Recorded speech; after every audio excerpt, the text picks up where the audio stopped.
I'm going to present to you one of the most coolest methods of postmodern literature that you will ever find. And this is the method of genealogy. Now, you probably already heard about this method, and you probably also heard that it's also from Foucault. But what's really cool about this methodology is that it's not analyzing whether an idea is true or not, but it's trying to analyze how the idea tends to work. Let's say your friend thinks that eating junk food is healthy.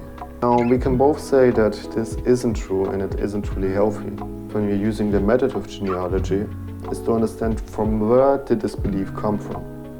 Or what made this belief seem true? And the more we tend to understand this belief, the more we can evaluate from where the environment tends to come. Now, with this method, you have either two ways. You either go in the past, or you look for how the idea itself tends to affect the discourse and the behavior around the world. Now, even if the idea may be not true, it could also reveal a lot of things. Like, for example, your friend that believes that junk food is good for your health may have gotten it from a lot of advertisement that's trying to convince them about this idea. Or you could learn from this advertisement how the marketing system tends to work.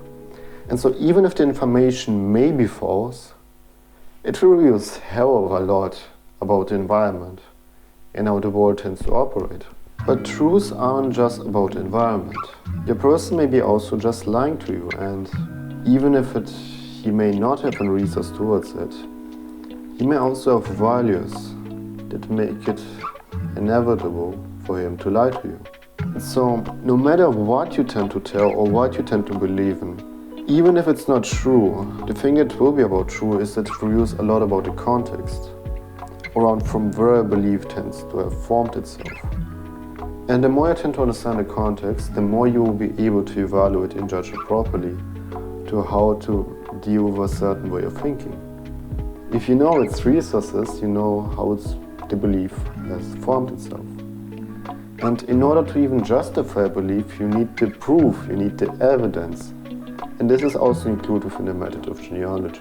So yes, it's not about generalizing things as many people would present. But it is about looking at the proof, but not only looking at it, but also trying to understand as a whole and how it connects with other things outside of itself. Even if the other person may be lying to you, you would know the values and you could have at least started out from understanding their motives and their behavior. Now, the lie may be not true, but you at least know that the other person is lying. When you, of course, figured it out. But yeah, in short, it is a method that you could pretty much use at anything. And it's oftentimes isn't even that big of a deal. Depends on how deep you want to get into a topic.